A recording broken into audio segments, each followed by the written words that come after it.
Okay, folks, and welcome back.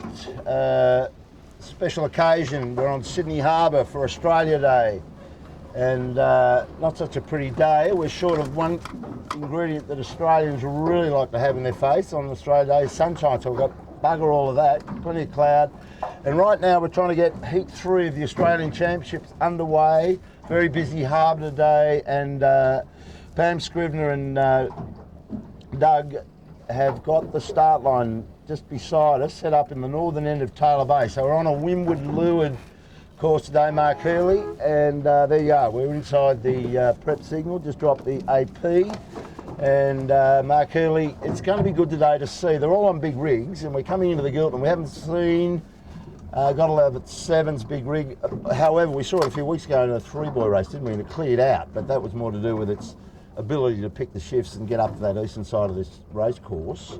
What do you think today, mate? Who do you fancy in this? We don't know. No, we don't. Certainly talking about Seven's big rig. Scott Babbage mentioned when we interviewed him after the race last week that was potentially a chink in their armour. They're not that happy with the big rig. I think probably what it really says, they're very happy with the small rig. Super quick with that. With the big rig, they've got work to do. They're out practising this week, and I had a quick chat with Sevi, the helmsman off Seven, and he said that they again weren't totally happy with what they saw, so they've made a change for today. So what the setup they've got for today with the big rig is different to the one they train with midweek, and essentially they're trying to flatten the sail. It's a big sail, big mainsail, big jib, and maybe they've got to the point where they thought it's almost too big. It becomes a little unmanageable in the on-off gust conditions, but we'll see.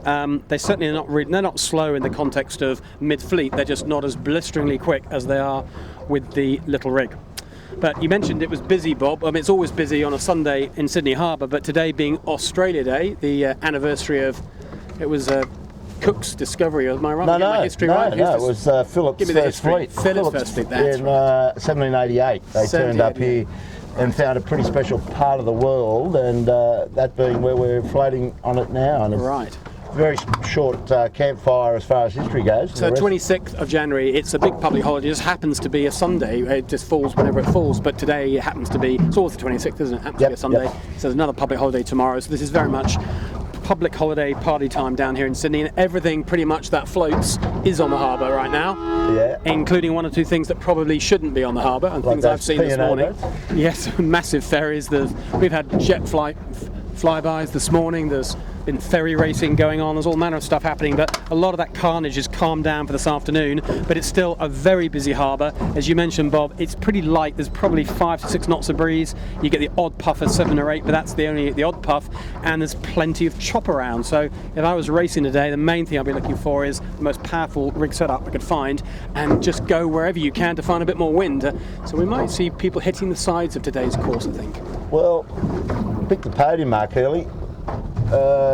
All on bigs today, and this is to me, this is going towards the Gilton. This is a really good opportunity for all you pick the podium people to have a look at this result today, and you'll be able to work out for yourself who's got the boat speed in their big, light air in the big rig, but more importantly, how they worked out this tricky course, because it's going to be tricky, we know that. And the person I like to think that's got a really good plan for this is Chris Nicholson's Mojo, because they've got a pretty good race plan. Their biggest problem is going to be getting off this start line though, Mark. It's quite short. It won't accommodate all those boats in there, and it's very much pin end at the moment.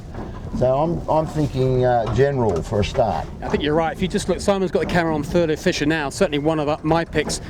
Just to the right there, Simon. Can you just show the viewers the end of the line? So there's the orange board with the checkered flag on it. There's the pin end, and you can see. Look at Thurlow Fisher's angle there. It's a bit of left bias. I mean, it's not massively left bias. It's not as in can't cross the line on starboard, but definitely left bias. And that's a short line. That's probably half the length of last week's line to put some context on this. I think our race officer who's done a good job so far this year knows that. He just wanted to get to the place that lines up best with Watson's Bay, which is roughly where its windward mark is. Well, you'd want to get onto port very quickly, wouldn't it? I think you'll find, exactly right. Well, you see the rocks we won't have the issue we had 2 weeks ago with Gotta Love at 7, starting on the pin and staying on starboard for 5 minutes, because they'll be well and truly up on the banks by then. Yeah. But everyone down there, look at the planters online. I think you fancy them too, Bob, don't you? They're having a good old look at the pin. But if you get to that pin too early, there's very little water to bail out. So you've got to be It's got to be brave. You've got to get your timing spot on. But it looks like it's going to be a big advantage if you can pull it off. Well, Mark Heel, your picks, please. Well, I am going to go with. We've got a broken boom on 7. I was going to say 7. Man, oh, Tell you man. what, let's look at that boat there. That's not the start that these guys wanted. There's the middle of the boom, and you can see that's not the shape it's designed to be. Should be a dead straight line, so something's happened there. I don't know whether that's in these conditions. They can't have put much load on it.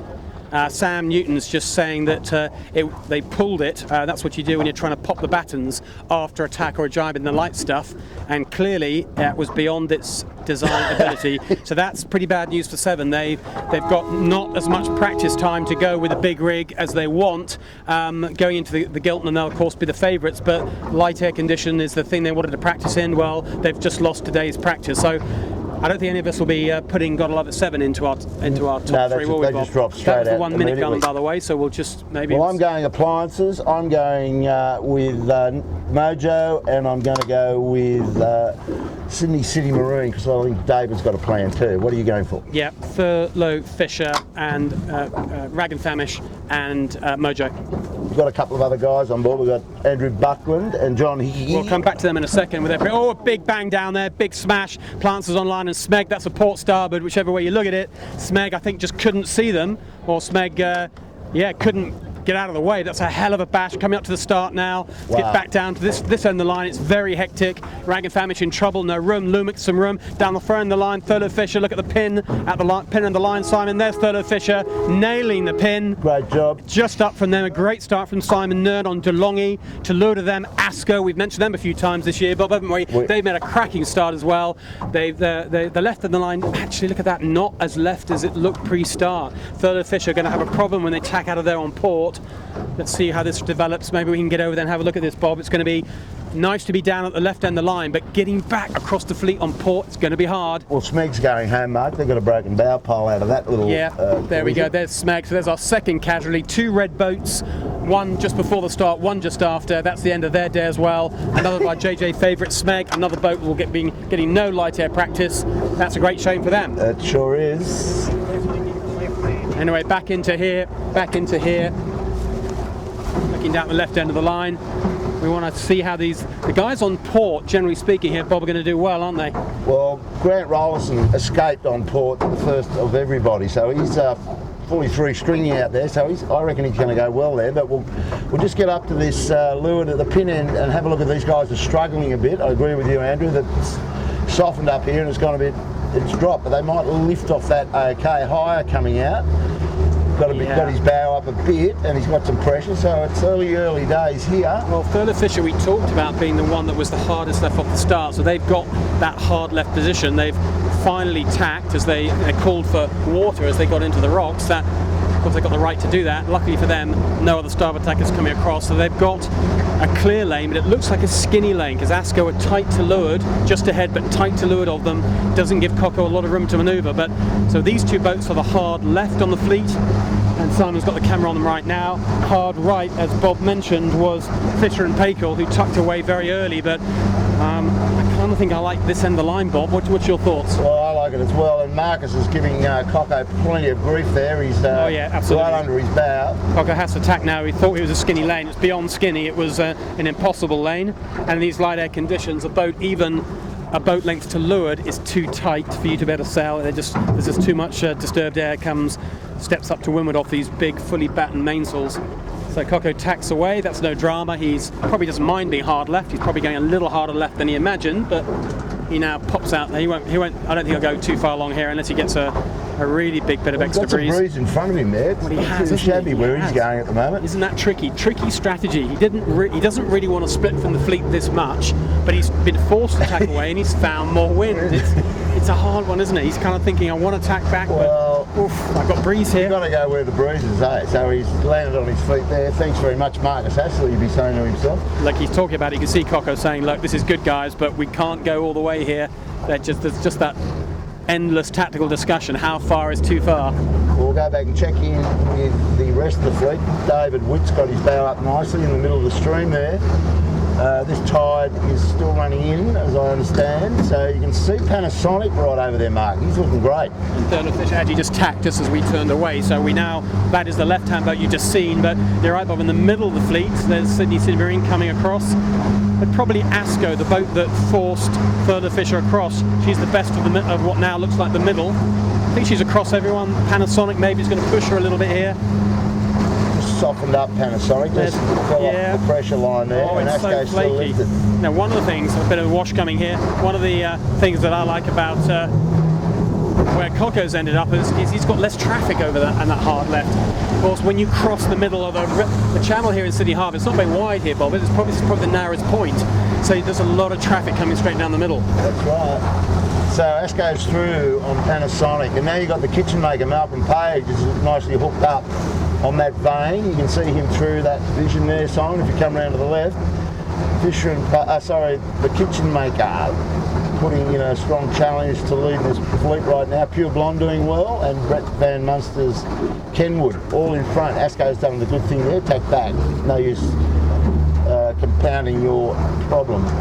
So the kitchen maker, Mark. Well, absolutely. Didn't he do nicely? We mentioned that the first boat to track over was Fisher and Paykel. Well, that hasn't worked out for them at all. They're well down on the right-hand side off to the right of the race course, not looking very healthy, as is Chris Nicholson on Mojo. A lot of people betting him on Pick the Podium for today, but he's struggling at the moment. But Malcolm Page and his guys looking quite nice. But just going to have a little look around the rest of the racetrack whilst Simon just concentrates on. This is the guy leading on the right-hand side of the course, but there's boats spread all over this little racetrack right now. As Third Fisher comes back across, she's actually nowhere near this lead group. So at the moment, it's the boats that went up the middle of this beat have ended up kitchen maker on a nice little slant here. So far leading, but we know this course from previous years, don't we? It changes all the time, particularly changes right at the top as you come into Watson's Bay. Well, Malcolm Page, go you good thing, the kitchen maker. Now, Malcolm Page has been off this boat a few times this year. He's had other responsibilities. I know he's been sailing on Kokomo, the Far 40 as tactician. They've had a lot of regattas clashing with the skiff, so he's missed a few races. He's back on board today. And last year he impressed us about how quickly he got into this kind of racing, Bob. Look at his bow now, Mark. All luxury. And all the boats to leeward of him are bow down without pressure, so just banking more money up here in the east. Well, also there's wind ahead. He's looking ahead. I can see a keelboat up there. It's one of those McConaughey 38s. They've got a cloud of sail area for a little boat, but that boat's got plenty of breeze, and that's to windward of the kitchen maker. That's a very nice thing for these guys to look up and see. So they know there's breeze coming. They're a little soft spot they've got to work their way through right now, but there's some good stuff coming along quite soon. So for the moment, it's Malcolm Page leading our fleet, a tenuous lead. I'd say quite a high risk lead. You wouldn't want to bet your mortgage on it staying this way for that long, but at the moment doing a very nice job indeed. Well, Malcolm Page, he's a pressure sailor. He's got a bit of gold around his neck, so he won't be too phased by this at all. It's just a heat of the Australians coming up to the world, so they'll be just enjoying this, and they're in the right spot. It's very difficult on these windward leeward course sixes. If you get back in the pack, where Coco is currently, it's very difficult to get out and get around it. I was just going to say, I think the best breeze is all off to our right, and Kitchenmaker have tacked. They've done just what certainly I would have done for what little that's worth. And there's a bit of a mad rush to the right. Once he's gone, a lot of other people now going that way as well. And I think there is a bit of breeze. There's a lot of traffic over there is the kind of the downside, but it definitely looks like there's more wind. And where they're heading over to there, that's Nielsen Beach, Nielsen Park, that bit of sand you can see in the background. Behind that, that's Vaucluse, and to the left is Watson's Bay, which is where the women mark is. So we're more than halfway up this first beat. We're probably 2/3 of the way up, 5 minutes or so to go till that top mark. And I think right now you'd want to defend the right-hand side if you could, and that's just what Malcolm Page is doing. Yeah, and they're all heading over that way, and look who's just out the back door a little bit of Asco, which is making a good challenge for the podium at this point, is Lumix, John O'Witty's boat, and they had that classic battle a couple of weeks ago with the big rigs on, that light fluky stuff, and Asco got the upper hand on that day, but Lumix is just hanging around in this nice first 6 positions, and interesting to watch that little outcome today, whether Jono can get one back on Marcus Ashley. Yeah, that was a great battle between the two of them, wasn't it? And they're in the mix for now. I mean, it's the kind of beat where you could lose the race by going just too far the wrong way. You could end up being hundreds of yards behind. So I think any of our contenders will be happy just to be in the mix at the top of this first beat. Well, the bank's open for business over this side, there's no doubt. Well, but what about the other side, Bob? I can see the Rag, one of my picks, hitting the hard left corner and some. He's going to get smashed. Well, they're almost on Port Leyland. I think the reason he's not coming back is it doesn't look like a very good shift. He's getting lifted. He's going to have a horrible port to come back on. I guess that's why he's holding over there. But the Rag are either going to come out of this famous, or I suspect the opposite of famous. Yeah, I think they'll be taking the medicine in big goals. I think they will, that's for sure. We're back over here with our leading group. There is still the Kitchen Maker with Asco just sort of trickling through to leeward. A little bit better breeze, a little bit cleaner breeze, trickling through nicely. Trying to encourage a nearby cruising boat to get the hell out of the way, if possible. Nick Daly's Pure Blonde mark is in the mix. Well, you can tell it's Nick Daly because you can hear the voice even from here, can't you? He does love to offer encouragement to people. Well, that was a port star, which he's perfectly entitled to do. Yeah, a little bit of advice for a cruising boat before that. But Nick Daly, we've seen him. He often does well in the slight and tricky stuff. Well, I think come around the left side, you got the race of the year on. Yeah, here we go. So yeah, that was Pure Blonde, Kenwood and Panasonic did very nicely, and looking like they could be in third, fourth, fifth, but the battle for 1-2, here it is right in front of the camera. Still Kitchen Maker managing to hang on to that lead, definitely under pressure from Marcus on the Asco machine, showing again plenty of pace and plenty of good vision to know which part of the racecourse to be on. They've got a nice little lefty on the Asco right now. Malcolm Page just deciding to put his foot down and go a little wide and a little bit fast and just truck along. Well, I found the weather mark Healy. It's right on our bow. Isn't right it? Now. Well, so they're almost on lay, these guys. If it comes more right. But they have got a lot. They have got to go a long way up into Watson's Bay. Let's just have a little look around, Simon. If you just come around here and just show the viewers where the mark is, just off the bow of the boat right now. So that's where they're heading for, up in Watson's Bay, a very fine part of Sydney Harbour. There's a John Winning lives up there, doesn't he? So it must be expensive real estate. There's the mark, orange top buoy. It's right up hard in Watson's Bay. And the good news is there's not too much traffic up here. There seems to be a bit of breeze. Look at Marcus has done to them here. And Asco has just got a lovely little lift in here, trickling along really, really nicely. Much better breeze, hard right. This last part of the beat has been really good news to be tucked up under the land. And you'd have to say Asco have probably gone to the lead now. I'd be surprised if Kitchen Maker have got enough breeze to come back on port and cross them. So it looks like it's Asco's lead at the moment. And as you said, Bob, the boats that went hard left are coming back, particularly Rag and Famish, on a really nasty looking heading. So for now, they are not in contention. Yeah. It's all happening on the right. Bad medicine for going down that way. So the mighty Asco. And the word was in the park after that training session on Thursday evening with Gotta Love It, Grant Rollison's Fisher and Paykel, and I forget the other boat, it was Gotta Love It, I think, went out. And everybody came back and said Asco's the one. So a bit of form from Thursday. Yeah, a bit of speed, isn't it? In this stuff, particularly a lot of speed. And up in the far distance behind Asco is the Rag and Famish. She's got the black sails, so usually you can see it. She's actually just behind Asco, so you won't be able to see it right now, but you'll see it popping out the back of Asco, give you an idea about quite how much she's lost or how much the hard left has not paid out. You'll see Rag, who is never slow in this stuff, is probably a minute, maybe 2 minutes away from Asco. So that's pretty painful for the Rag guys to be coming back on.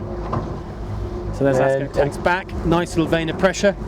And the problem is too, Mark, when these leading boats get around this pin and put their chutes on, they just spit themselves right away from the fleet. Yeah, I think we're going to find them probably hugging the Nielsen beachside, aren't we? There's a bit more breeze there. Yeah. We'll see what they do, but Asco for the moment getting everything right. How do you reckon the bloke in the good ship paddle boards going with the fleet coming in at him? We've got a guy in a kind of kayak. Well, it is Australia Day. We did say everything that floats is out, even those that shouldn't. He has no idea what's about to unfold. He has no idea quite how many boats are about to approach him, but it's about to happen for him. He's going to wonder why they're all coming for him. I hope he's got a bit more pedal power up his sleeve because he might need it.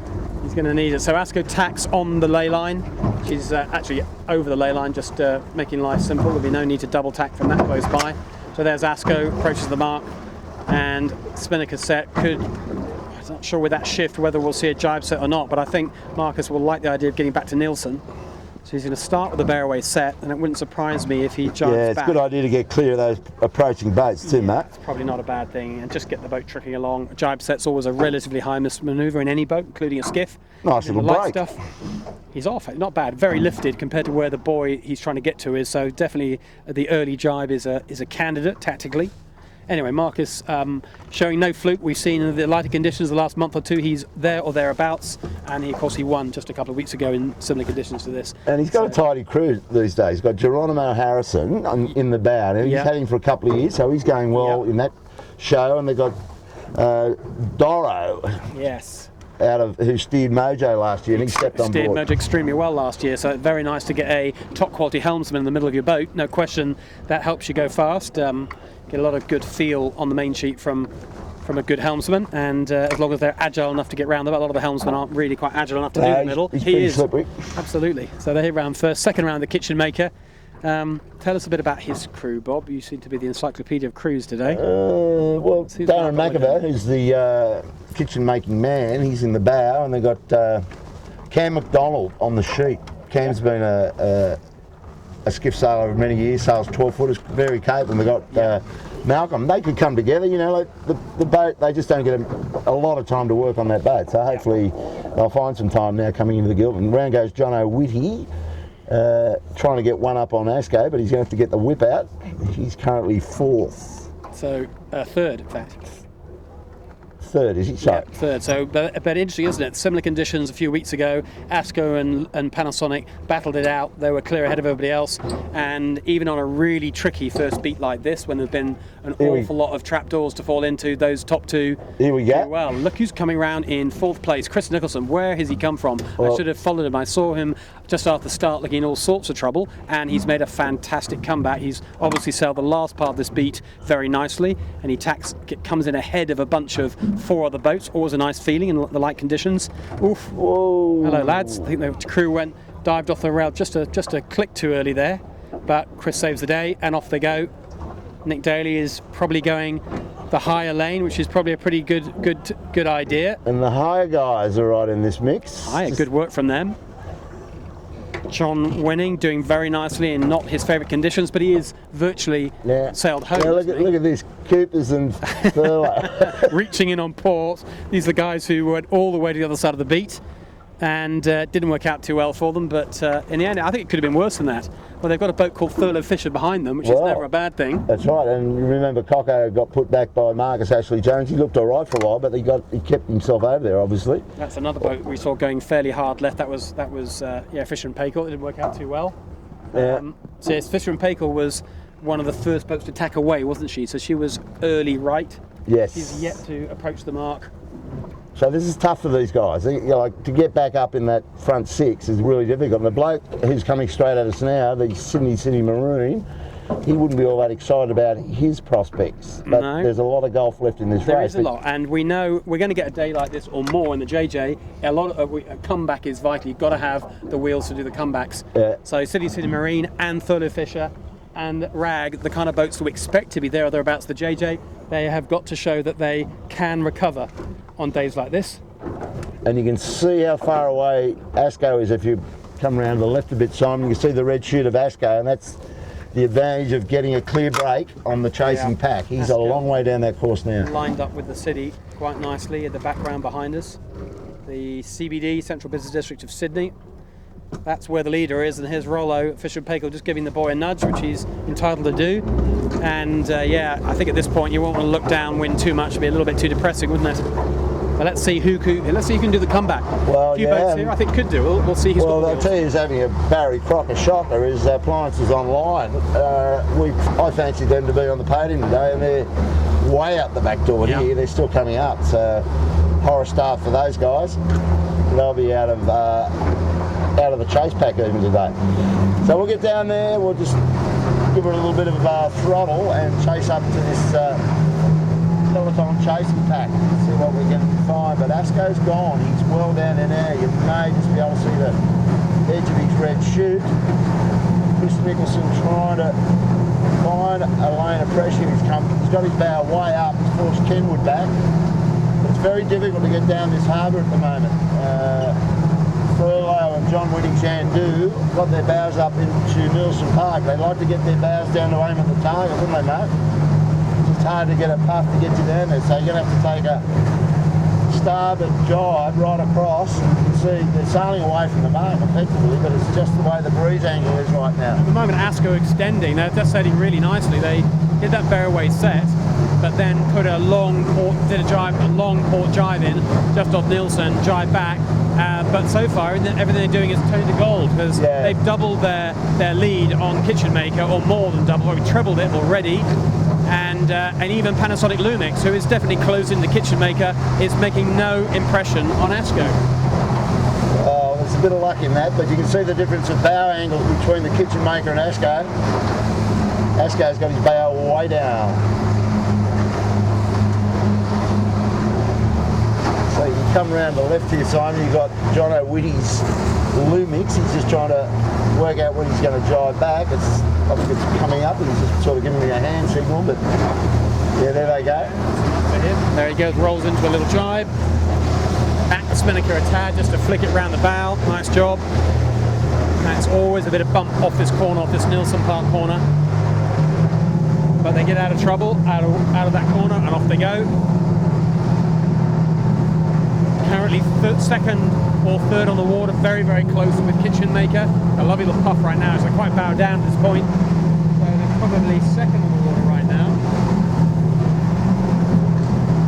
So once again, mark that sort of light northeast course 6. It's got a lot of trapdoors in it. You just got to try and get your head out of the boat and set sail where you can connect some black dots together, because there's a lot of pain. If you're not looking for them, you're going to just sail double whammies. As we haul up on the back of our leader, Marcus Ashley Jones, James Doran and Geronimo Harrison. Done a mighty fine job. They've shown a clean pair of heels to this fleet today. Mind you, we had Gotta Love at 7, you saw them with a rather fragile boom. I can't believe that they build those things so light these days. You can't put your battens over without breaking your boom. Isn't that interesting? Well, we'll have a chat with them if they're still the boat part when we get in. It wouldn't surprise me if it's all to do with where certain fittings have been attached to the middle of the boom. A bit of weakness. Creating some weakness, and probably just not remembering quite how hard you have to flick those booms to get the battens to pop, and maybe just forgetting quite how strong Sam Newton is as well. He's got a lot of leverage in those arms, and that'll be... well, I bet you they beef that up. They will do now, that's for sure, and I think you'll find other boats learning from that experience. So here is our leader, eased out. We don't often see that in a skiff. Usually it's just not worth it, because boats go downwind so fast, the apparent wind so far forward. The last thing you want is more power in the sail, but today's one of those days. Also a day where we've got 1.5 crewmen in off the wire. Normally that doesn't work in a skiff either. Normally you just heat the boat up to find a way to get them out on the trapeze wire, but today, well, different set of rules required. But what's you going to do, just drop and go around this mark in front? I would. Yeah, I think initially the right is where the best breeze is, and also we don't want to be doing jibe drops in light conditions like this. It's just too much margin for something going wrong. Keeping it simple. Very soft vang at the moment. They might want to get a little bit more vang on, possibly. Round they go, nice and smooth. Okay, good thing, Asko. Looking very good indeed. So look, skiff sailing often is about lots of breeze, Bob, isn't it? Survival. We've got Bucko on board with us today. A veteran of many a breezy race, Bucko for sure, many a JJ championship to your name, but sometimes it's light and tricky like today. And did you used to enjoy these kind of days, or are you kind of pleased you're not sailing today? I used to enjoy the light. I used to be on Sydney Harbour. Not many people could say that, but I guess the things you live in your memory are the big days and the light days. You know, the victory in 6 knots of wind I always enjoyed, but I also enjoyed 26 knots of wind. And in terms of when you're watching these boats sailing today, obviously the latest designs, latest setups, latest sails, is there anything fundamentally different to, let's say, the era of, say, 20 years ago, or is it really just much the same?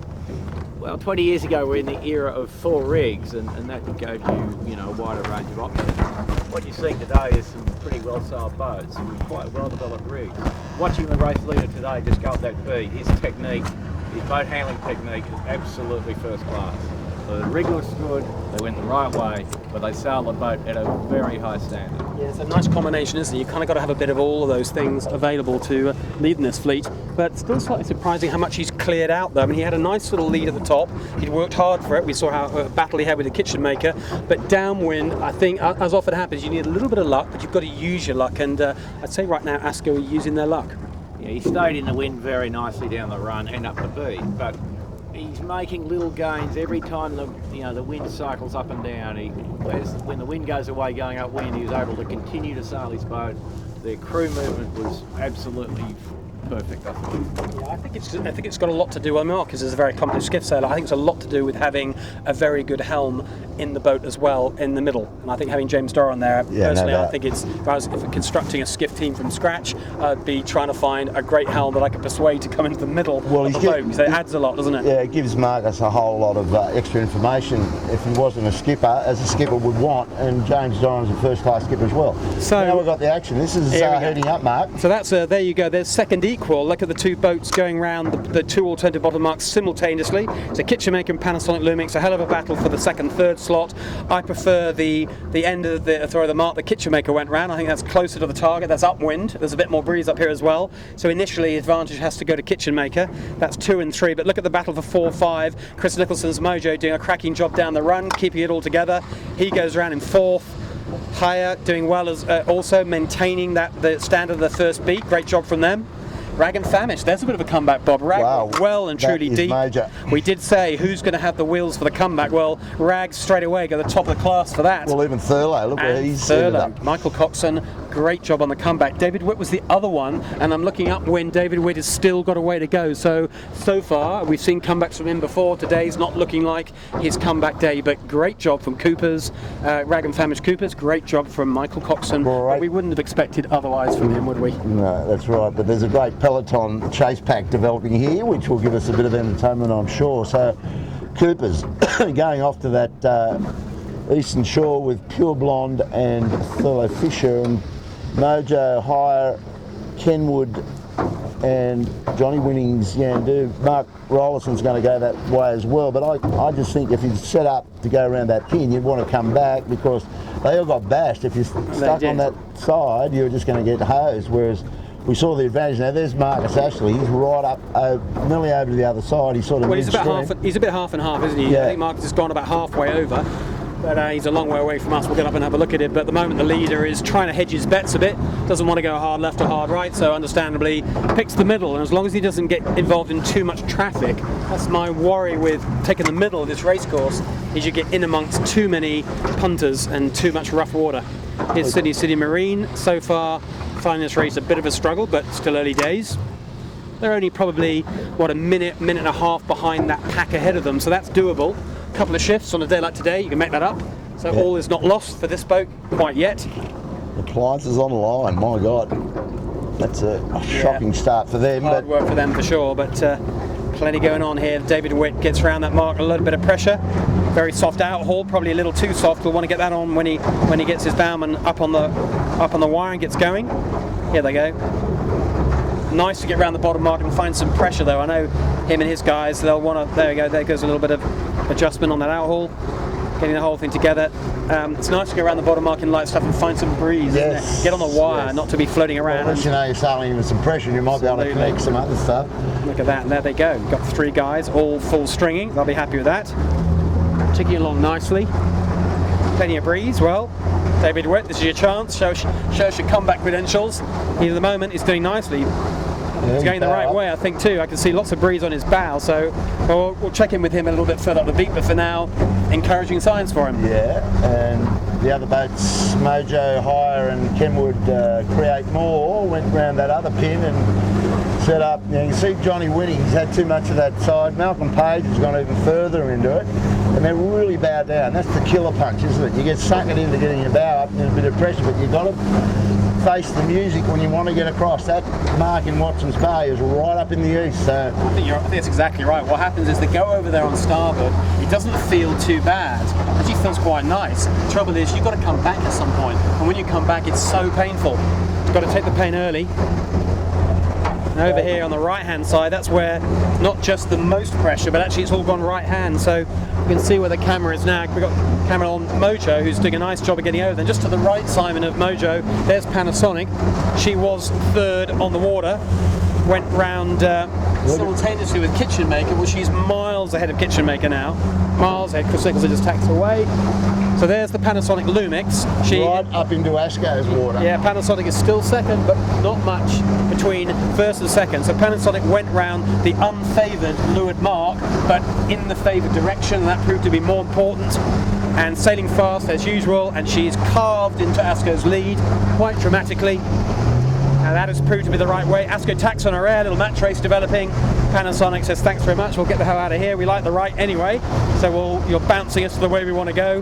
Off they go further to the right. And Rag and Famish was one of those comeback kids that got right into that slant as well, so he's made up a lot of ground. And Thurlow Fisher went the same way too, so early days yet, but that could be our peloton is developing and changing all the time. Now Marcus is probably okay here. He let Panasonic go back. Yeah, well, he got to Panasonic, didn't he? And then he bounced them, and he did the right thing there. The last thing he wanted to do was to give Panasonic options by tacking on him. He didn't give Panasonic an option. Panasonic had to tack away. So he wants to take control. He's done the right thing. At the moment, he's in a nice little right shift, so he'll be quite happy with that. He's aiming at the target too, mate. Yeah, he's fine, and Panasonic tacked away into no space, so there wasn't a lot of threat of pushing them over. And I think Marcus is just about in the right place. You want to be in on the shoreline here, but not so far in that you run out of wind, and he's pretty similar to where he was last time. Just about the right place, I think. At the moment, no threats coming from the other side of the harbour, from the hard left. No one's looking too clever down there. Mojo's unfortunately had to go and buy a bit of that because he had no pressure. Remember when he tacked back, we went past him, so he's right out in the middle there, but he's still got to cop all that grief when he comes back. Yeah. So that's it, folks. We're almost up to the top mark for the second turning. There's 3 laps in this course today, which is good news. Quick look at Panasonic. Let's go to the right here, Simon. Look at what's happened to Panasonic. Panasonic and Asco were side by side, and Asco forced them away, tacked on their air, and Panasonic, you can see, didn't have enough space to tack in because of the land. There's Nielsen Park, so she tacked over on port, and after a minute came back, and unfortunately into a void, into just no wind at all. So that worked out very nicely for Asco, not so good for Panasonic Lumix, but I've got a feeling Panasonic's going quite quick here, Bob. I think she'll come back into this. Yeah. She's just a little bit too close to the land at the moment, but that'll work itself out. I think you should talk to the bank manager of the Eastern Bank here and just ask for a bit of a loan. He needs one right now. He wants a little break, doesn't he? He's just too close in, unfortunately, but it's going to work out all right. So it's... How many laps, Bob, have we got to this? 3. Sorry, just the 3. So we're kind of halfway through the course at this next top mark. Even in light conditions, these races don't seem to last too long, do they? No, particularly. Lumix coming up here now. Rag and Famish doing a nice little job of poking his threatening nose into this little group. He's taking care of the Kitchen Maker. Now Lumix has got into the breeze that Asco had, looking healthy, not on a particularly big righty, but got enough breeze to be making decent progress and almost laying the mark. Not quite, the mark is just up in Watson's Bay. I can just see off to the right hand side of both Panasonic and of Asco, but not far off a lay. He's got some light patches to deal with, whereas you come around to the left, Simon, we've got the Cooper's Rag and there's the Rag. Now she's powered right up in a nice lane. The breeze. She hasn't got the shift. She's not as high in the right, but she's got the breeze. Now, I don't think Rag will make the mistake of going all the way. There you go, she's tacked. Quite right too. Last time she got herself caught too hard left on the left lay line and got hung out to dry. This time they remember the price they paid. They're coming back early.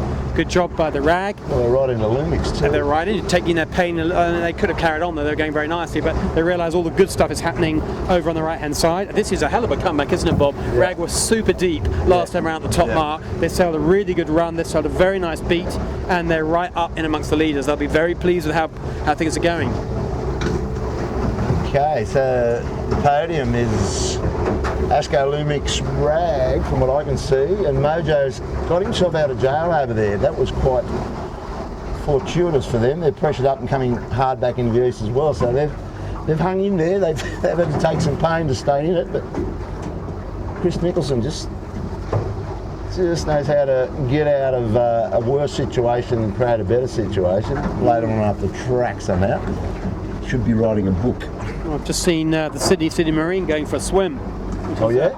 A little unusual in these conditions, so something funny must have happened. I don't know if they just ran out of breeze and did one of those teabag capsizes to windward, or if they had gear failure, but anyway, they got the boat upright, so we'll try and find out later on exactly what happened there.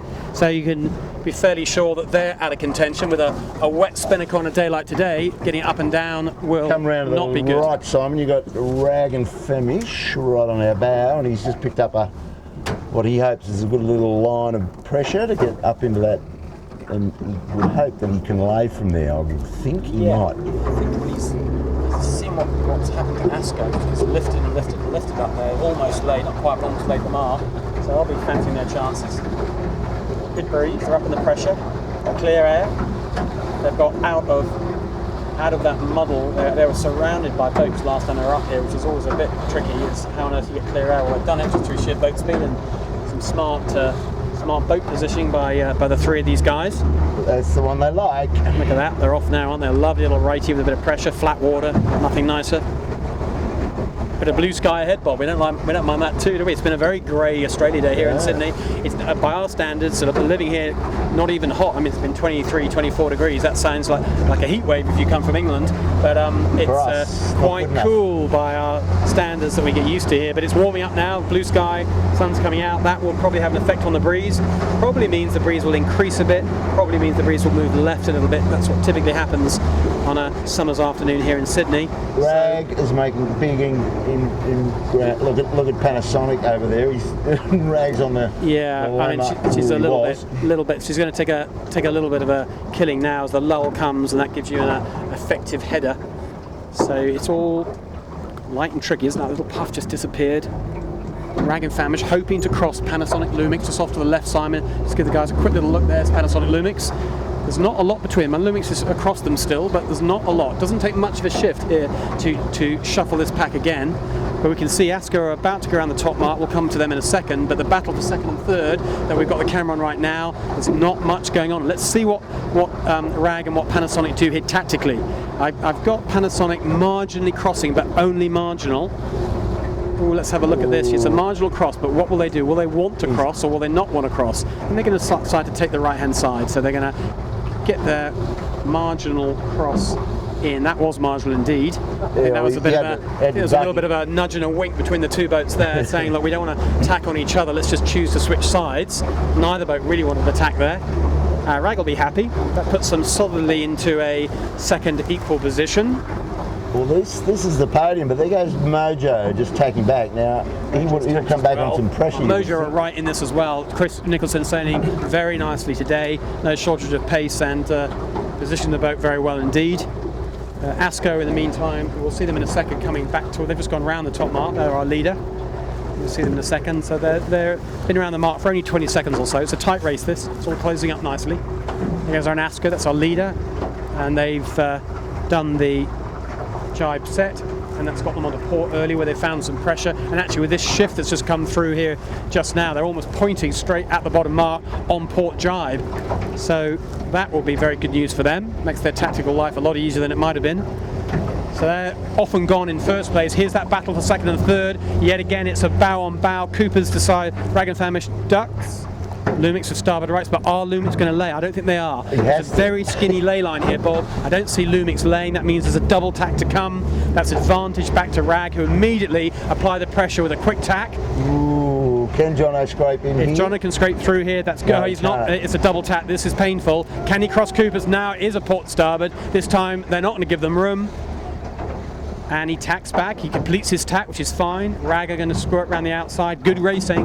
That was all clean. Everybody doing the right thing. Both boats saying that actually very nicely. Lumix doing what she had to do. Rag giving themselves a shot at causing chaos. Both boats doing the right thing. I reckon early onto port's the secret here. That Rag goes with that. Lumix less so. Let's see if that worked out or not. Oh, the jibe set is always a little ugly, isn't it? Always ugly. Bucko, in your day, jibe sets, were they ugly then as well? Every time I see a boat jibe setting, I'm worried for them because I know it's never a clean manoeuvre. Well, the coordination's got to be spot on, but it does cost a couple of boat lengths.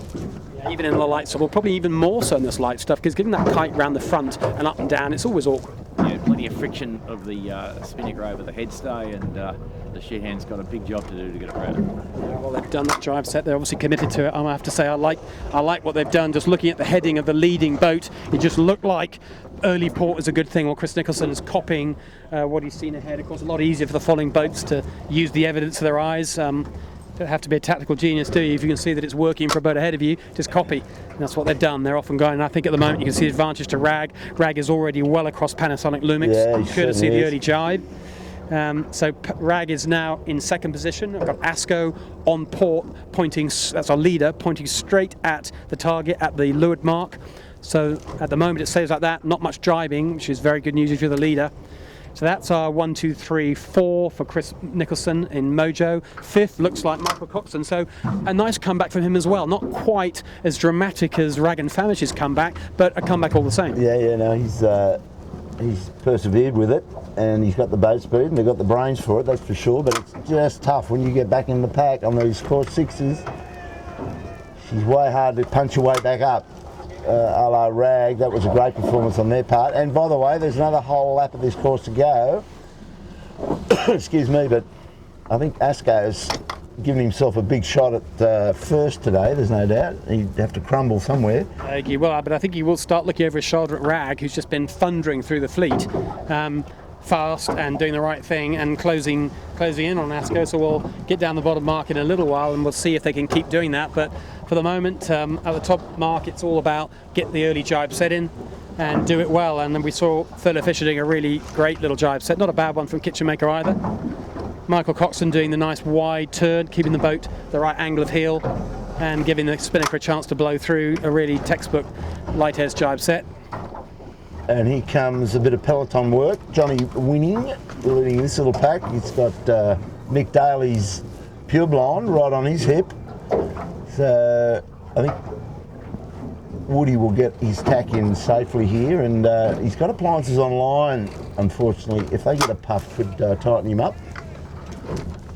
So appliances online is now in front of Sydney City, because of that little tea bag he had. So as soon as we get a break here, we'll skid down and just chase because you're right, Mark, they're all going down pretty much aiming at it. Sometimes up looking for pressure, but pretty much aiming at the target. Pretty much all in one. So appliances, the right just seem to be the way to approach this mark. Every time you see a boat on starboard coming to the top mark, they're looking better shape than the port tacker. So it's all about port starboard ley line. Appliances get that right, overtake a couple of boats by doing that.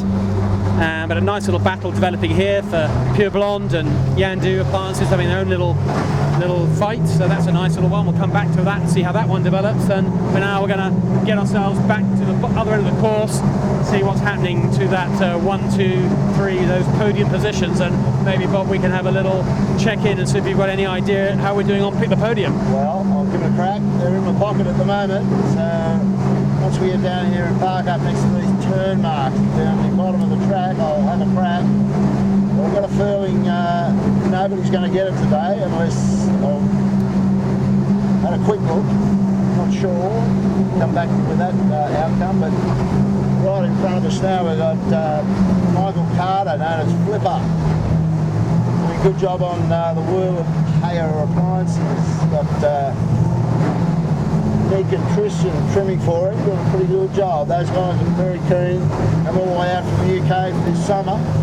They've dropped off the helmsman's over in New Zealand doing a bit of coaching for the Dutch girls Olympics team, and hasn't just quite got his body back over in Sydney, so there must be something attractive in that little bit of work. So go Michael Carter, good guy, hanging out of an 18 when you're short, just ring the flipper. So yeah, what we've got is Simon's got the camera on Michael Coxon's guys, so like Fisher, just trying to get an angle to get back down. Rag and Famish just drive in front of us, Simon. He's got bugger all pressure. Yeah, looking light up here. In fact, Lubix has gone the other side of the run just the last few minutes, looking a lot healthier. So Rag have not having their own way down here, having stormed into second position. Panasonic Lubix giving them something to think about. And they're in a really light spot right now. They're actually bow up to Panasonic. Panasonic are across them by quite a lot. And Chris Nicholson's Mojo might be across them too. So there's still plenty of patchy breeze. You've got to be lucky. You've got to be smart. You've got to be a bit of all that stuff to stay where you are. And I think Asker will be looking over their shoulder, realising that they too have got to be real careful. Even that kind of lead, which is probably at least a couple of minutes, could evaporate. Well, it's the complete reverse, isn't it? It's from going to weather, you've got to get across to the east. So when they're up in the east, going downhill, you've got to get back to the west. It seems to be that way. I don't know if there's any tidal effect happening here, Bob, or whether it's just the traffic as well. Maybe just a little bit flatter water over here. I think they've got to transit through all the lulls. That's probably one of the big problems. Even though if it's like Asko was able to get his bow down right from the time he turned that mark, Exactly. which was a massive advantage. Whereas these guys have got to zigzag through all these holes that have been on this course all day. Rag's just got the pressure now. Now she suddenly goes bow down. This is what she wanted to do all the way across here, but spent the first minute in a nasty light airs bow up mode. But she's getting over there now. She's obviously behind Panasonic by, what's that, 150 metres. Mojo's pulling 3 strings over there. Bow to bow with the Mojo. Just to the right, Simon, have a look at Mojo. Just to the right, you'll see Mojo approaching at speed, albeit on port. Here's quite a nice little coming together of two boats. They're not far off the port ley line here, so you won't really want to go any further to the right. So I expect Rag will just jive on the inside of them. And even though they've got starboard rights, yeah, they'll just provide a little blocker. Always likely to happen. I think Chris Nicholson won't mind that. He's got enough leeward gauge. He can possibly hold a lane down there. He's got plenty of breeze.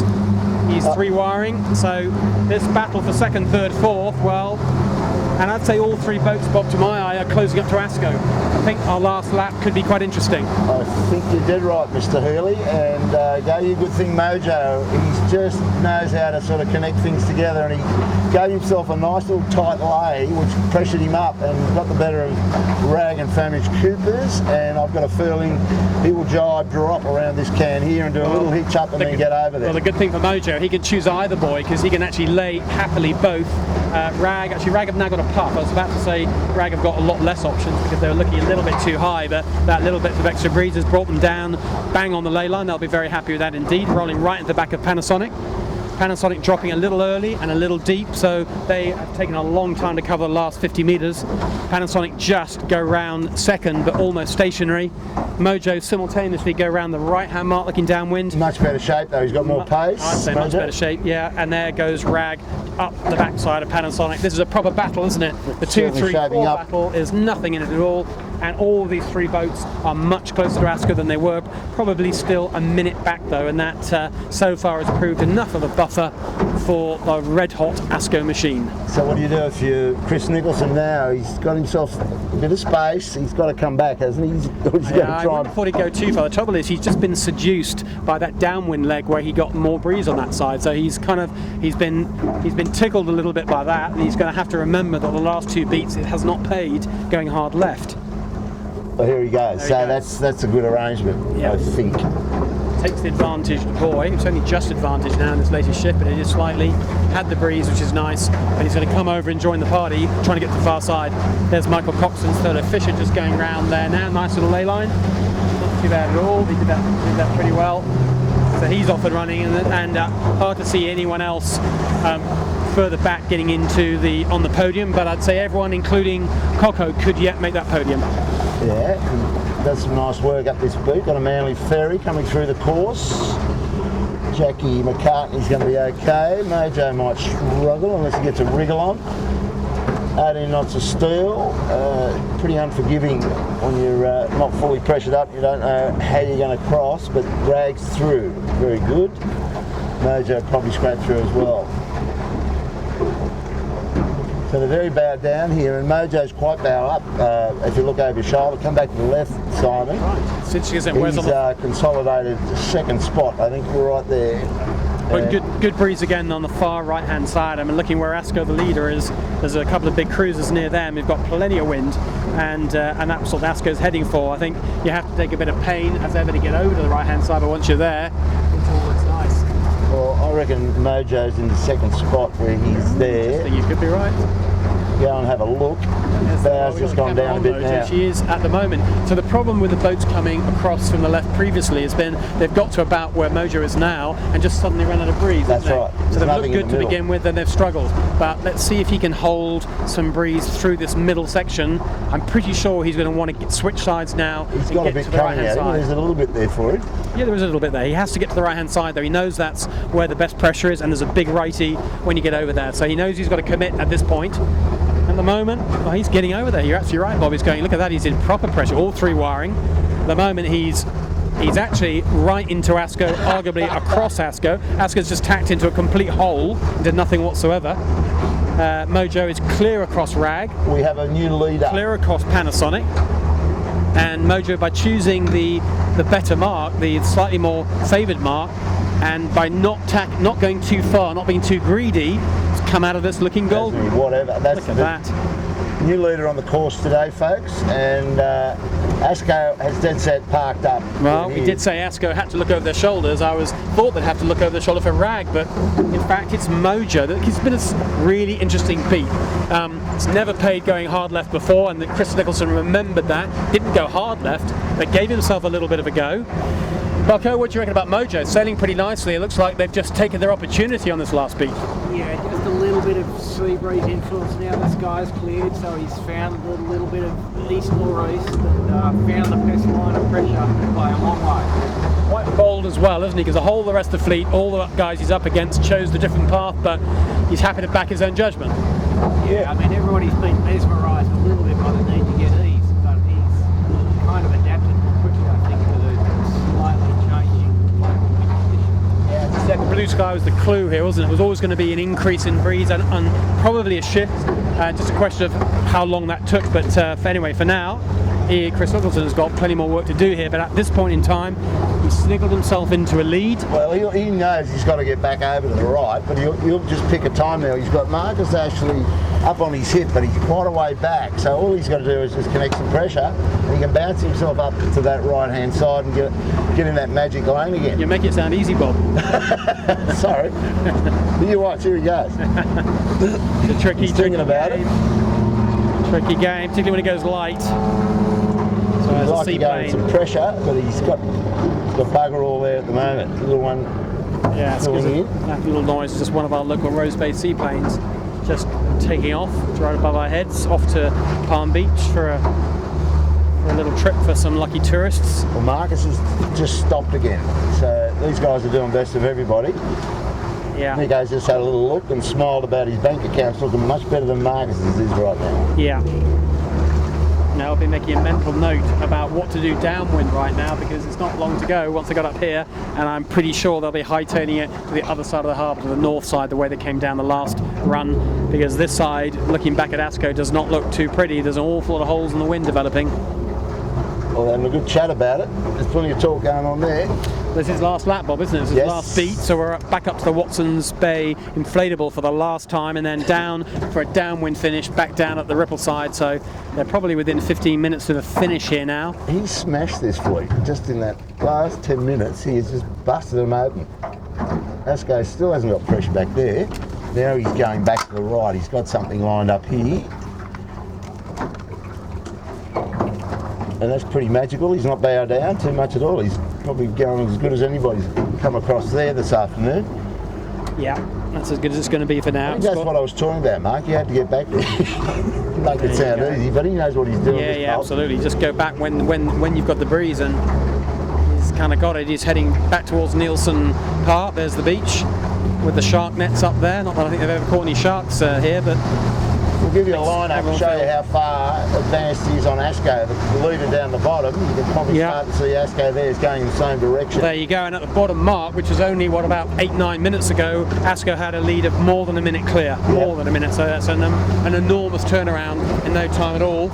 But And there's Panasonic round his jib. So Mojo is really 3 wide the whole of this peak. There's the difference, isn't it? The other boats have been in and out and on and off with a whole lot of big lulls. I mean, look at the lead they've got over Rag and Famish. They went round the mark at the same time as Rag and Famish. If you remember, there was a port starboard jibing incident just before the bottom mark. They were side by side, and now she's well, that's 250, 300 metres.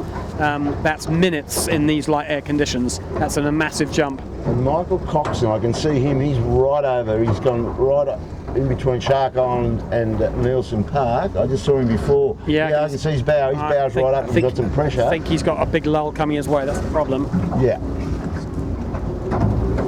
Look at some of the Australia Day picking his way traffic through. There's around. plenty of traffic here, isn't there? A couple of wahinis on the back deck, just enjoying a little bevy.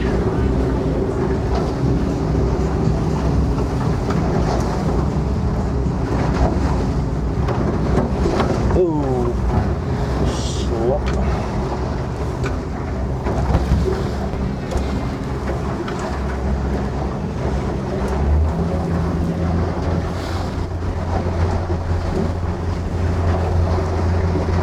It's all turning to gold here, folks, for Chris Nicholson, Ricky Bridge and co.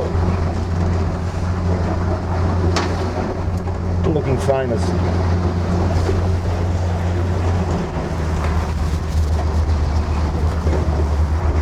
Yeah, Bucko's just saying that Asco's finally got one of those right hooks and it's a monster. He's heading at Nelson Park. Yeah, that's all. So Mojo's gone back. He saw that and he's going to set himself up. Let's just look round to the right here, Simon. You'll see there's a lot going on, and Asco suddenly got the biggest knock in the world. There's the Asco boat, the red boat. It's hard to, if you put a tracker on their course the last 30 seconds, they've been up and down by probably 70, 80 degrees. That was about 5 seconds of fame, wasn't it? Absolutely. Some massive changes going on here. Well, look at Coco then. At that rate, Coco's just kept trucking into Asco, so he's on his hip. So this a little bit of drift though. This is the following group. This is the group of boats who are trying to get hold of Mojo, who at the moment is just not putting a foot wrong. But there they are. There's Asco, was our leader. You can now see fairly clearly. They've been 30-40 up, 30-40 down, all over the place. To lure to them and ahead is Panasonic Lumix. And Michael Coxon's Thurlow Fisher just behind. Bit of Australia Day dancing going on to our right here, Simon. That's probably the best dancer we've seen so far. We can probably just give her a shout out. There we go. Good dancing. Not a bad choice of dress, Bob. Any thoughts? You can help her with her colour matching there. No, I'm quite happy with that. Pretty happy with that. Yeah, I think it's fair enough. Sydney Harbour boat tours, reaping in the rewards on Australia Day, and at last the sun's come out, so the dresses are getting girls are coming out. a little shorter. No bad thing. So the following group, there's a battle. Look at that. Panasonic and Asco yet again locked together, this time battling for second and third. But I've got a feeling we're seeing something we're going to see during the JJ here, Bob. In the light to medium, Panasonic and Asco are going to be two very competitive boats who seem to be in the same piece of water the whole time. Look at them here, look. They're just completely locked together, aren't they? And they need to concentrate a little bit more on the leader, but I mean they're both going the way they want to go. They want to get onto the right hand side. Oh, there's a nasty chop they've got to get through. They can't tack till they've got through that. And all the time that they're going back that way, Mojo goes back with them, so he's just... Yeah, it's a full, at this point, Chris Nelson has just got to cover, there's no point splitting for the rest of the fleet. And this is the side that ultimately is going to work out. So Jono got his nose in front of Marcus Ashley. Asco tries to shake off the Panasonic Lumix, gets the quick tack in, the urgent tack. Just about, probably got clear air. Yeah, got clear air actually in front and having to sail low to make sure she keeps it that way. The run to the finish with those two, they'll just give each other grief and try and sail each other everywhere. That's even better for Mojo, who will just line his course up and not be worried by them. Yeah, so downwind will be interesting here. I think we're going to see Chris Nicholson do a bearaway set and get over to the other side of the harbour. I mean, he might do a little jibe back to port halfway down, but I think he's aware of how flaky the breeze was on this side, so he won't want to. I don't expect to see him jibe setting. Depends, of course, on what happens to the ship as we get right up the top mark. But he's only a few minutes away from it now. 2-3 battle. We've got the camera on right. That's the Asco Lumix battle. Just to the left, there's Rag and Famish. Simon, just put the context. There's the Rag and Famish. It's going a bit better now. She's sort of going to have a decent shot on the podium to get to the podium. She's currently lying in fourth. Not much between the Rag, there she taps, mighty little Nielsen Park. Not much between her and Thurlow Fisher, I'd say, for the 4th, 5th position, but I'd say any of those boats can get themselves onto the podium. I think the run to the finish is going to be quite interesting. That chasing pack is they'll be coming at each other from all different drive angles. I reckon it's really going to compress on the finish 100% light and tactical, that's for sure. So there's a lot of battling going on here. Rag and Famish, Lumix, Asco, Thurlow Fisher, there's nothing between them right now. But the boat they're all trying to beat is right off our bow. If you just come around here, Simon, we've got to get up close and personal with the Mojo. Here she is. There's the Mojo. It's all going a bit light up here now, Bob, isn't it? There's holes everywhere. There's absolutely holes. The woman mark is just off to their right. It's just behind a cruising boat, which you'll see it in a minute. But she's got back onto 3 wires. Crystal Nicholson will be relieved about that. The woman mark is they're nowhere near ley line. The woman mark is dead upwind of them right now, basically. So equal time on port and starboard from where they are now. Here we go. A few human sacrifices being towed around at high speed through the 18-foot skiff fleet. Having a fat time there, as long as they stay in it. Yeah, it's a bunch of kids being towed. Bit of a whip straight in front of the Mojo.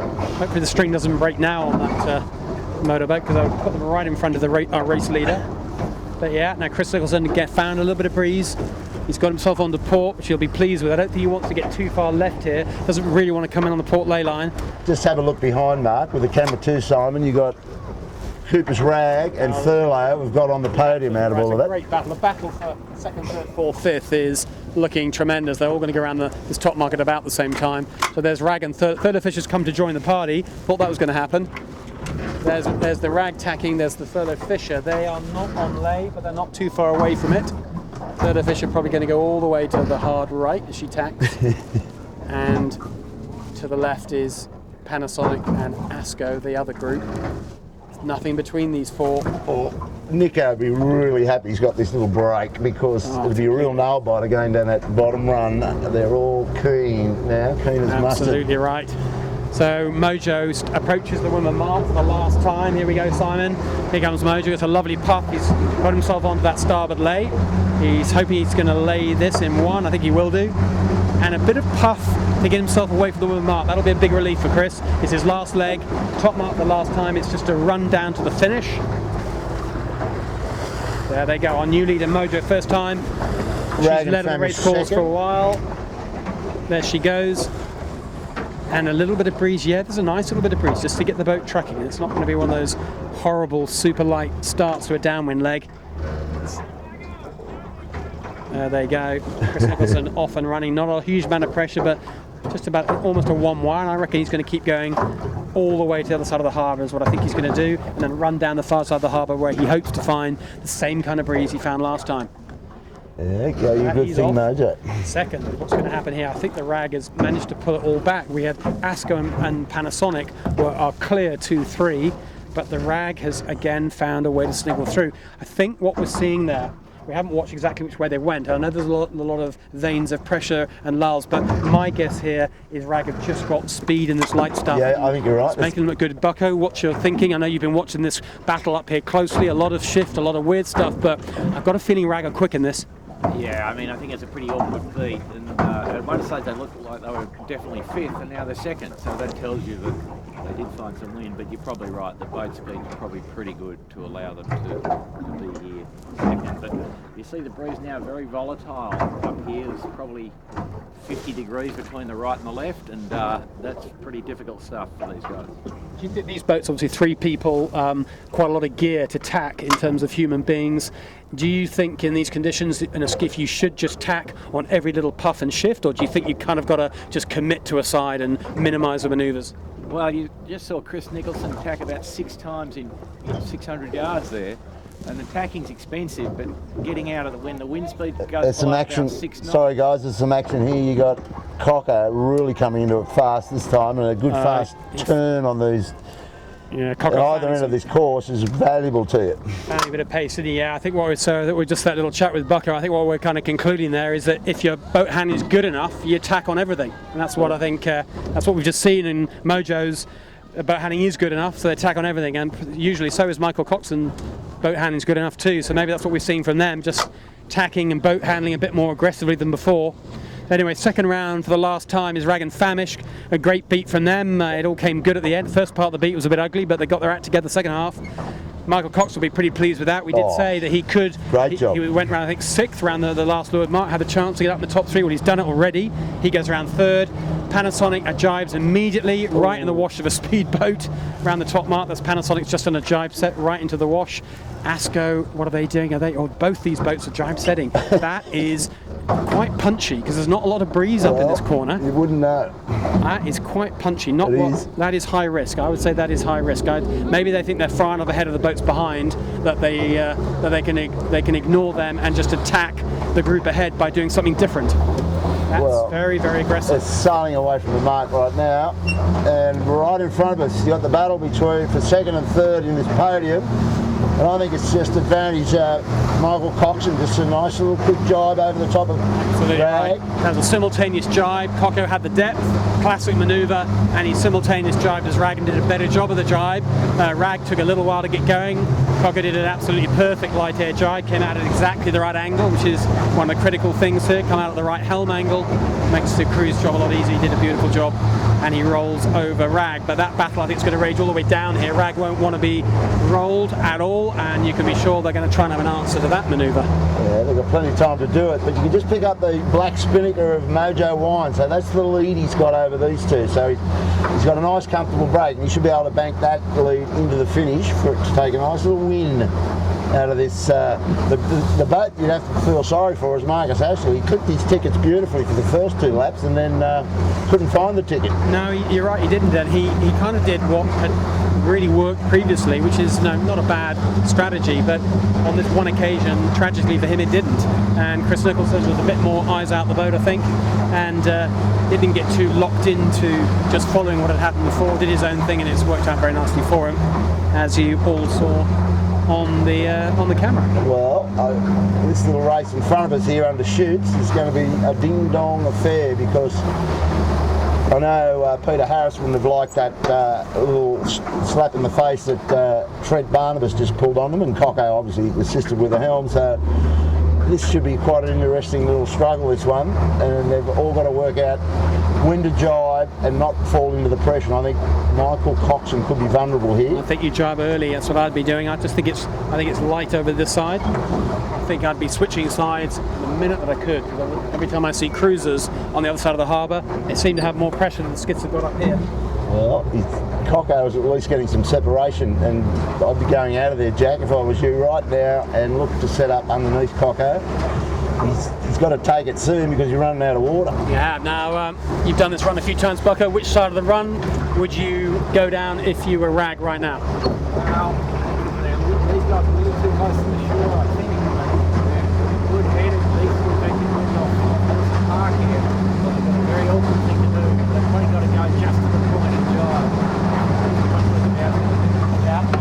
That looks like they're going to follow your advice there. They're both trying the same thing, find a bit of extra compression of the breeze on this corner. It's all about pressure right now. Bail out, absolutely, bail out when you can. But Jack's been able to get his bow down to Coco. Coco's still coming up to get some pressure. So there we go. There we go. It must go now. Yeah. And if this is a nice fast set, and Coco's gone with him. So this is what's going to happen all the way to the finish. Nice jibe from both boats there. Oh, they're not quite Probably so good. Coco Rag. better off powered up a bit earlier. Rag took a couple of goes to get the right angle out of that one. Mainsail comes across again a little later than is absolutely ideal, but not bad, but quite fully optimal. Coco just making sure he doesn't have less breeze. He's only to leeward by a boat length, but sometimes in these conditions that can be all that it takes. But both of them looking pretty committed to switch sides and get off to the north side of the harbour now. Ooh, Jack's coming in, so it's just that little puff. If you get the use of it first, get your bow down and just hammer into it. That's exactly Coco's right. A bit up. That's right, Cooper's just to windward. Rag and Famish just to windward. Sometimes in the light stuff, one boat length is all you need to get that puff first. Slightly more wind, and Thurlerfish is just feeling a bit vulnerable. Coco obviously feels vulnerable, he's going bow up. So that's his only defence, apart from driving away, and that would be too high tariff, because I'm pretty sure they like the way they're going. Now they seem a bit more even, Stevens. Coco's done the right thing, come up to be in the same really piece of water as the Rag. They'll make it very hard for Rag to overtake there. It's going to be a good battle though, isn't it? Both of them managing to get across a cruiser. They don't want to get entangled with him, even though the cruiser's on port. You don't want that cruiser driving on top of you. That's for certain, and they both get clean across, which is good. Well, Coco's in the box seat, you would think, in the position that he has. He can just keep his eye on Rag, and Rag's going to have to just pull something out of that box to get through, and he's run out of time. So we'll get up, we're just watching Mojo make his approach, I would think, Mark Healy, to the finish line. It's the same sort of approach he made last visit down here. He set himself up on that skinny port way, and he's got it again. They'll be all 3 strings in the second. Have a look at that pressure going into that spinnaker. These course 6s, Mark, are really bloody hard affairs. Light up to Watson's Bay, and it's just no different today. Streaky breeze, big holes in it. You just have to be committed to the side that's going to pay, and Marcus Ashley-Jones worked that out pretty quickly today. These guys didn't. They struggled to understand it, at least on the first beat. They got smashed, but more credit to them. They gave the leaders at that point in the race plenty of start, and now here they are setting up for a drive back to the finish. So, good bit of form for the Giltman, light air. You wouldn't have to worry about course 6s for these guys. They can put this sort of plan together anywhere they like. But the impressive thing was, Mark, they got in deep and they recovered. And they certainly did. We talked about comebacks and who got the ability to do it. Well, Mojo, if I remember rightly, I'll look back on the tape myself this evening and remember exactly where he was, were not looking flash at all. A lot of hard work for the first time round, that is. A lot of hard work to do. Well, they did the hard work, did all those hard yards, and they chipped away. It's not like they did it all in one particular leg, is it? They chipped away up until the last beat. They did it in about 10 minutes. Yeah, the last beat they really went aggressively, but up to that point they just closed up. They'd done a nice job of putting themselves in the game, and then on the last beat made their move, a bold move. It was the right move, and the race-winning move is proven. And we know that we always knew that Chris Nicholson would get back into skiff racing pretty quickly, but he hasn't. I think this is the first race he's won, is it, since this race season has started? I think it is. Not correct. I think he's had a win. Oh, he's had one win very early doors, maybe. But in a 3-boy handicap race, I think. That might not be the first time that he crosses first, and certainly where people have been talking about him as a contender for the JJ this year, but the last couple of months or so he's been sailing what looks like pretty nicely, but never quite managing to get up onto that top step. Well, he's done it today. And the race goes on now. We've got a split between these two for second and third. And I like race. Cooper's, Rag and Famish. What do you like, Yeah, Mark? well, Cooper's have got, if it depends if Michael Coxon can lay, basically. If Coxon can lay, then he's going to win. That's the unfavoured end of the line. The committee boat is the closest part of the line, so you'd want to be Cooper's end of the line. At the same time, if Rag can lay, which I think they're going to, I don't see Cooper's coming up into them enough to use the bias. You're not going to. You can see the bias there actually. So if we position ourselves on the line, there's Coco, laying comfortably, and that is no problem. A nice little second place. Great recovery for the third Fisher as well. Two boats, 2 great recoveries, and probably the Rag who goes over in third. Probably they made the most dramatic recovery because they went from deep as you like at the top mark to I think third or fourth in one run. So that was probably the single biggest piece of short-term recovery. And a bit of an up and down race after that, but in the end did enough to come third. I think on a day like today you'd probably take a third, wouldn't you? I certainly would. I know you, Bob, you'd take anything in the top 10. What about you, Bucker? You'd take third today, wouldn't you? Yeah, no, it was a pretty awkward day. I'd be happy to be anywhere near the podium. Yeah, that's what it felt like. Tricky day. You take anything that's a top 3. It's a score. If you're in a series, a JJ series, you'd be very happy with the top 3. Now, here's the interesting part. These two have been joined together at the hip, Asco and Lumix. The battle for 4th and 5th. These are 2 boats we thought we were going to be battling for 1st and 2nd. Yeah. Here they come. Where's your money, Bob? Well, Asco obviously got the advantage now. They're well bow forward. He's got a yacht that he's talking to via email. He's got a yacht in the way, and he's not laying. Where Lumix to the left of him with a black spinnaker hasn't got a yacht but is laying, but sailing a little deeper than they want. You can see they're not 3 wiring, they're like 1.5 wiring. That's their only real tactical chance. Come across here on port, drive on top of Asco, is what they're thinking. The right time. Asco's thinking she's going to have to drive on ley line, come across on starboard, but she's got a jibe to do. I've got Lumix winning this at the moment, Bob. Yep, I agree. Asco needs a killer jibe and come in at pace and hope that Lumix can't lay. Well, Lumix sailing deep enough to make sure they lay, and yeah, they've done a super job. Nice tactical work by Lumix. Well, Asco giving it a starboard. Well, you would do. They could still do it. I don't think they are. Oh, are they going to burst through? Yes. Whoa! Whoa! We were both wrong. In the end, Asco got it right. They did the only thing they could do, which is go on the ley line, come in at pace, and scare the bejesus out of Panasonic. They did that too. I don't know how much they got that by. A few inches. Maybe we can ask the finishers. Yeah. What the gap? Jeremy, what was the Jeremy? What was the distance? What was the distance?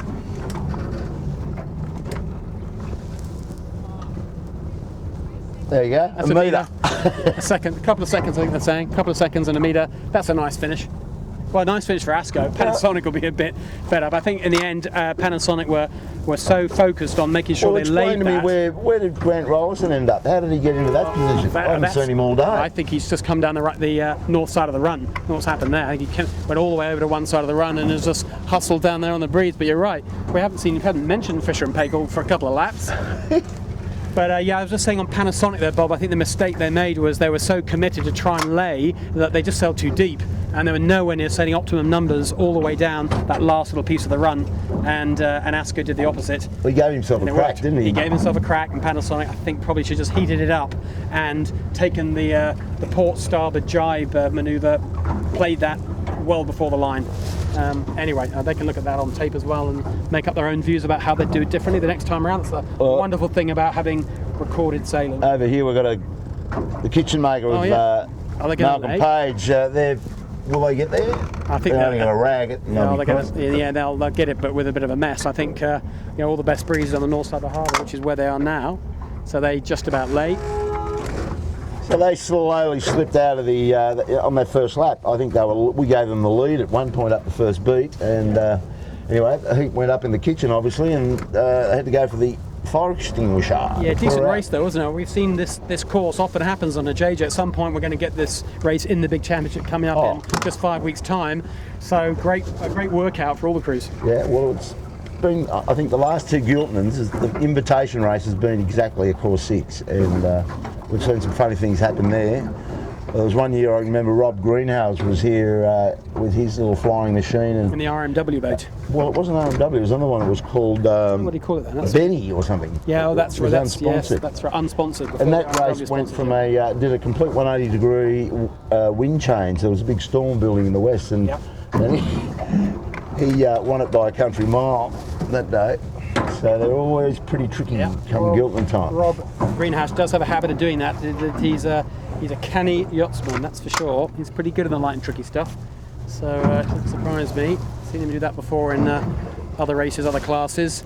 I think you were saying Panasonic did something similar too. Did they won a race? Was it them or Asco won a JJ race a few years ago? Same kind of thing. Yeah, that tricky, was Marcus Ashley. Eyes out the boat, looking at the stuff, seeing the changes early. I think that's kind of what sailors are good at. That it's a talent they seem to have, as they see the change just a minute or so before everyone else, make their manoeuvre, and then look heroic. Okay, there goes Pure Blonde, the mad dash down for the final chasing pack. You got Hayer and Kenwood. Nice and tight tussle for honours there. Probably going to go the way of, yes, Hayer Flipper. Yeah, they get the biased end of the line. Well, he's got a jibe though, unfortunately. In the end, the bias was probably what... he's going to get it. Well, he is going to get it, just throw it in, yeah. Good job, nice finish there. The metre or so that the race committee said, which is what Asco beat Panasonic by, well, there was more than a metre of bias, so choosing the right end of the finish line, even in boats going at this speed, still makes a difference. Yep. Okay, folks, that's it for Heat 3 out on the water, that is. We're going to slide ashore right now. We're going to keep the camera rolling and see if we can get a better result with extricating the camera off the boat while still keeping it rolling, and try and get our Mark in a position to interview Chris Nicholson's guys as they carry the boat out. We're going to try and get them under pressure. Unlike last, we're going to interview immediately, so there won't be too much hanging around for anyone. But you have a chance to have a good look at Sydney Harbour as we go back in here. Yeah, as we said, it is Australia Day. It's that one day of the year where everyone comes out in the harbour. There's a lot of yacht racing on today. There's big ferries. There's all sorts of air displays going on. A lot of naval presence, a lot of military presence. And finally, the blue skies come out. Looks like a more typically Australian day. Weather's warming up nicely. A lot of barbecues tonight, Bob, won't there? There's a bank holiday tomorrow on the Monday, so a lot of people going pretty big tonight, I reckon. Yeah, well, lamb chops, thanks to Sam Kekovich being the lamb ambassador. He promotes the hell out of lamb going on the barbie on Australia Day, so I don't mind the smell of lamb chops on the barbecue, I must say. And that'd be nice. I'm even happier when I've got one of them in my hand. We're heading back across Sydney Harbour. For those of you who don't know Sydney Harbour that well, we've been in sort of the middle of the harbour, really, on the north side, but in the middle, and there's the city off to our west, just where the camera is now. You see all those big buildings, and the harbour bridge is going to appear fairly soon out of the right-hand side. It's just one of the water taxis that runs around, delivering people around the great waterways of Sydney. So there's the rest of the city appearing around the right-hand side. Big naval ships there, just because it's Australia Day. And then you'll see the harbour bridge to the right, the zoos even further to the right. And where we're heading for is straight on our bow will be the skiff club at Double Bay. And there's the Opera House and Sydney Harbour Bridge and a great big ferry kind of blocking our view a little bit, but there it is, appearing in all its glory. P&O brand is getting well featured out here. We've got two P&O ships anchored out. Obviously fireworks tonight, I'm thinking, Mark, so they'll have all their punters on board having dinner and... Sydney loves a firework, doesn't it? There's any excuse at all. There's a firework display going on. Sydney goes off, Mark, when there's any great celebration, and the harbour's part of it. It is good fun. If anyone's thinking of coming down to Sydney for a little bit of a holiday at some point, if you could arrange your dates to be sometime around now, end of January for Australia Day, it's a great weekend. Or of course, even better, come down for the JJ Gilnan, where you get 10 days of world-class skiff racing as well as all the things that Sydney's got to offer. And in those 10 days of JJ racing, there's 2 lay days, 2 days off, a couple of days where you could go off and do some other good, exciting things in Sydney. But you get some great racing. Of course, that's just 5 weeks away now, Bob, isn't it? We keep talking about it. It's little beauty coming around awfully soon, and entries looking like 30 plus, I think. Yeah, we'll probably get the confirmation. We should be able to get the official entry list from the office during the week, because we want to get that up on Pick the Podium and start doing a bit of a form guide for you, as you did last year, so you can start to focus in these few races we've got left running into it. You can start to shape up your Sydney crew form anyway, and then have a go, because we've got some good prizes coming up. I can't tell you much about them other than they will be delivered anywhere in the world. We're onto that. We've got some good news back from the SMEG people, and they've basically confirmed that they're on board, and they'll be looking after that side of things. With one of the prizes, we're hoping to get some other big ones as well for you. So that's going to be fun for all you Pick the Podium people. And Charlie and Anarchy look like wanting to get involved this year and help promote it through their network of audience everywhere around the world. And so we're looking for a big Pick the Podium field this year, and that should be real fun for those that haven't played before. So Pick the Podium, for any newbies, that's free to enter, which is always a good start point of any competition. Decent prizes of the order of, at worst case, it's a pair of great sunglasses. The best case, it's a dirty, great big stainless steel fridge. And they'll get delivered to wherever you live in the world. All you have to do is choose who you think will be top 3 on any given day. And are we going to give prizes, Bob, for each day as well as the best overall, or what's your? I know you are the master. It is your competition, really. Your word is God on this. So what are you going to do this year? Well, Mars Optics, thanks to those guys, they've been with us for the last 4 years, handing out their Ubutte sunglasses, so that everybody on every race, somebody will win a set of sunglasses, and they'll get the bragging rights for that race.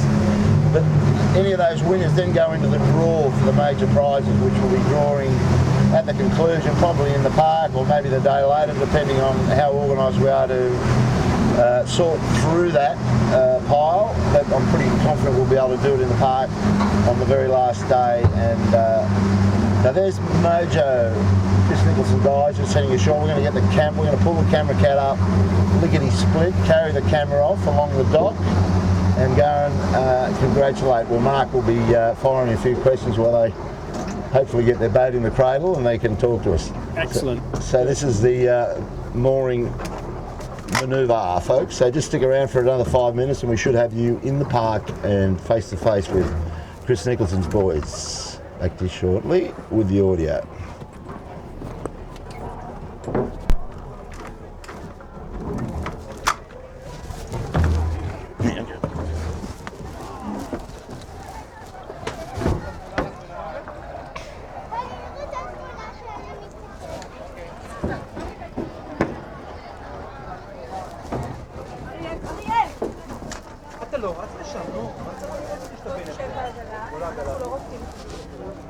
I want to come forward a bit.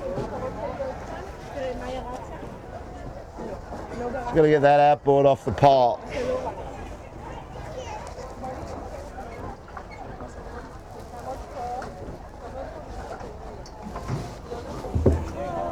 Yep.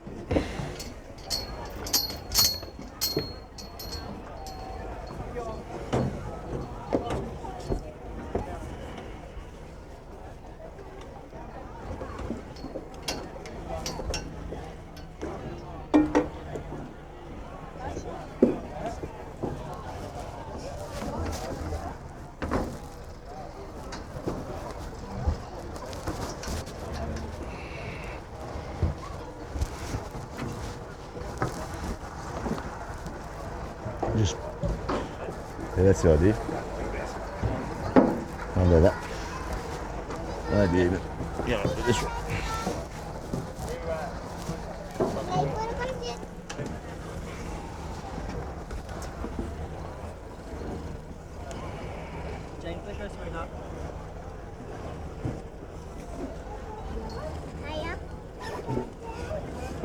Hello's unique tying up method.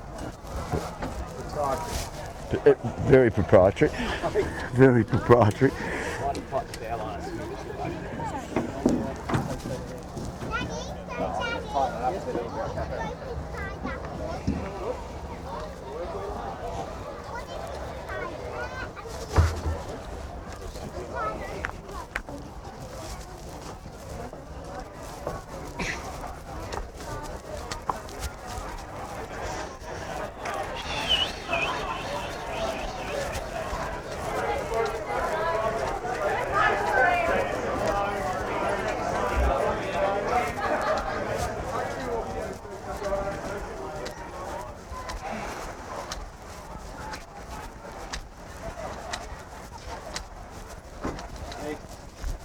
Did it work?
Just checking audio. You happy there, Simon?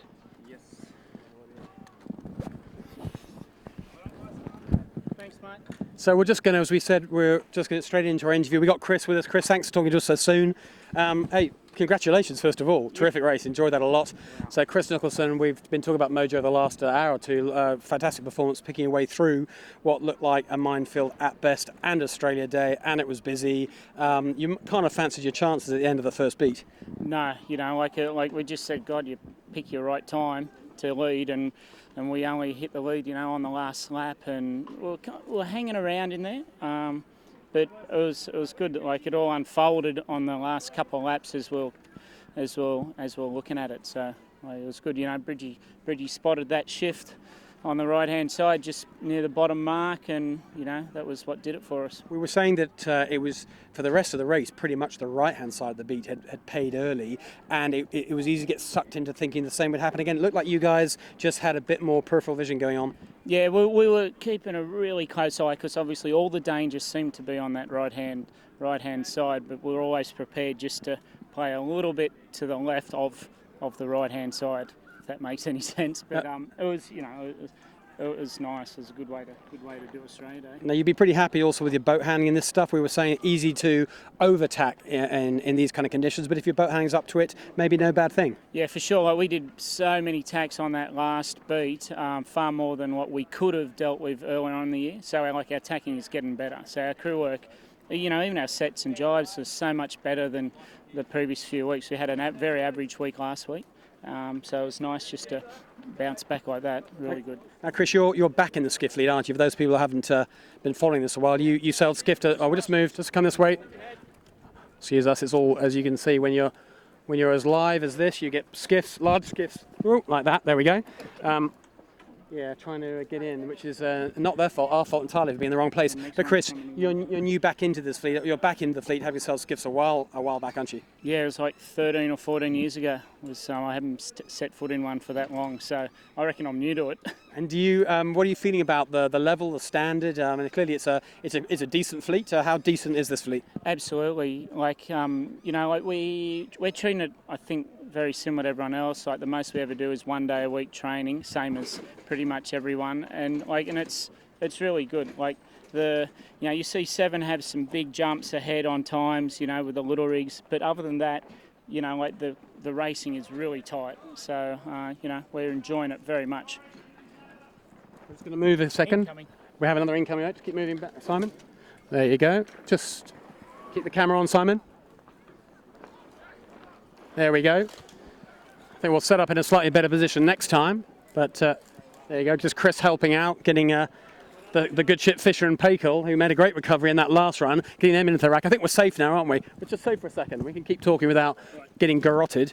So you say back into the fleet, a few years out, and it's a tough place to do well in, isn't it? But we've seen you out practicing in the fresh stuff, which is quite easy to get excited about in these skiffs. But very often Sydney Harbour, you get light, tricky days. You've got to be competitive in this light stuff. Yeah, and with the JJ being on in March, you've got to think that there's going to be a lot of stuff like in that breeze. So we kind of, we're happy with our boat handling when it's windy. We're probably not that fast yet, but our speed and our boat handling is coming on pretty good in this light. So it's pretty much, I think, all we can do at the moment coming into March.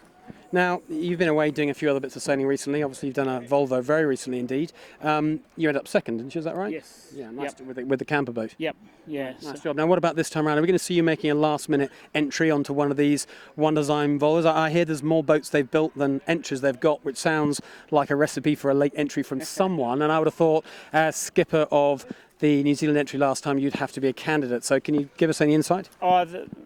There's no need to worry about the boats. The boats are going to go. There's more than enough people interested in entries. So all 7 boats they've built will be on the start line? Absolutely, absolutely. They're not gone yet, but they're very close. So I think it'll all sort itself out in the next 4 to 8 weeks type of deal. And will you be on one of those boats? I hope so. Like, that's what I'm trying for. But it's not easy. There's a lot of hurdles before you get to get one of these programs, and then when you do, then all the problems begin. Yeah, but I guess being One Design, a different set of problems, of course, different to ones you had before. And is it possible, Chris, that you would be on a non-Team New Zealand boat?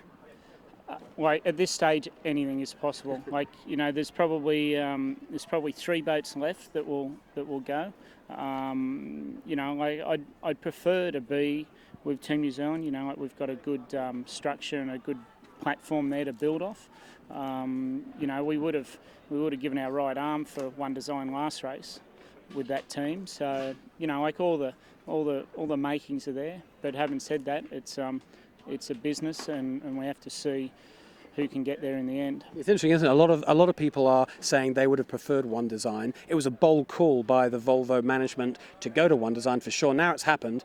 Everyone seems to be pretty happy with that decision. A lot of people saying, well, this time is their chance. I'm thinking probably of Ian Walker's team, another team who definitely would have preferred One Design last time round. Well, it's funny, at the time when the One Design was announced, none of them wanted it. You know, like, because not too many of them have their history and I guess their background in the One Design classes. But, you know, from my point of view, I was very happy right from day one. You know, like, to me, it's like nothing better than just having the same equipment as the next guy, and that throws all sorts of pressures onto the people in order to perform. And I think it's the classic way to race. Well, there's a kind of a parallel, isn't there, with the skiff fleet. It's essentially a One Design fleet that we have here. And the Volvo's the same thing, but we all know from experience of watching and competing in racing that there's no such thing as absolute One Design. There always seems to be someone who's a little bit less One Design than another in terms of an advantage. Just for a last comment about Volvos, from what you've seen of these boats, from what you know of the way the class is being run, where, if all the boats are identical, which hopefully they will be, where will the gains be? So who will be the team who will make most use of One Design? Yeah, it's a simple deal. It's whoever sails the boats the best. The boats will be they're extremely accurate how they're built, much more than any One Design boat you've seen in the past. So the boats are identical, and it's just going to be who sails the boats the fastest and the smartest. It's a good way to do it. It's going to be a hell of a test, isn't it? Looking forward to that. And hopefully, whatever happens to your Volvo plans, you're still going to be here for the JJ in 5 weeks' time? Oh, absolutely. That'd be part of the deal, I hope. Absolutely. Well, look, Chris, congratulations today. As you said at the beginning of the interview, a great time to be leading is at the finish line. Yeah. You did a super job the last lap. I look forward to seeing you right up there the rest of the season. Thank you, Chris. That's good, and a great job by Mike and Bridgie today. We kind of think we might have sailed it similar to how we've seen Seven do races earlier in the year. So right. They've had a good day. Excellent stuff. Well, congratulations. Look forward to seeing you again soon. Thanks, guys. Thanks, Chris Nicholson. No. So that's Chris. So we have Jack McCartney. Fantastic job for you today. We're back and we're talking about Rag and Famish, who we talked about quite a few times today, mostly because at the top mark, Jack, we were kind of guessing who of the main contenders that we see in the JJ who could make a comeback, because a lot of boats, including yourselves, were very deep. Of all those boats, yours was the most eye-catching. So can you just tell us, we saw you very deep at the top mark, by the bottom mark you were right in there. What did you do? How did it happen? Yeah, we were deep, although we rounded ahead of Coco and Whitty, I think, so that was sort of our gauge. They were even deeper, but we were saying here are those 3 top boats, and you the one that did all the damage down the run. Yeah, it's pretty tricky stuff out in the windward lewards, in that east-northeast stuff, and just staying in the breeze is the key, and having a look at the boats around you, and that's what we did, and we just got through a few, and we certainly targeted the left mark at the bottom and got out towards Nelson Park early, and that's where we made all of our gains back. It's a tricky race course, isn't it, for sure today. We saw virtually every boat have moments of looking fantastic and some dire moments. I guess a day for patience. Absolutely. Patience is the key. If you just keep yourself in the game in that stuff, and the last lap, if you're in the front bunch, then you've got a chance of winning, and Nico showed that and made a very decisive move at the bottom mark, and we actually wanted to get out that way, but for one reason or another we didn't, and that was, I guess, the clinching move. What do you think of your speed today? Upwind, great. Downwind, I think if we've got any weakness with our big rig, it's probably shy reaching with that kite at the moment, which we're working on. But VMG running, I think we're quite okay, and on the breeze, just fine. In the ballpark. Yeah. So any pick the podium people should, if the breeze is light, they should have a little bet on you. Oh, I guess so. Yeah. we'll certainly be trying. Fantastic. Well, a great, awesome recovery. In the end, you'd be pretty happy with your overall result, wouldn't you? I mean, it was the kind of day that anything in the top handful was a result. Yeah, definitely. Yeah, no, we're happy, and we just wanted to, stay patient, keep ourselves in the game. We did that, and a third we're happy with. Awesome, Joe. I think we'll be seeing you on the podium a few more times this year, Jack. Thanks for your time. Thanks, mate. Thank you. So that was Jack McCartney from Rag and Famish. Fantastic comeback from him today. A great race, all in all.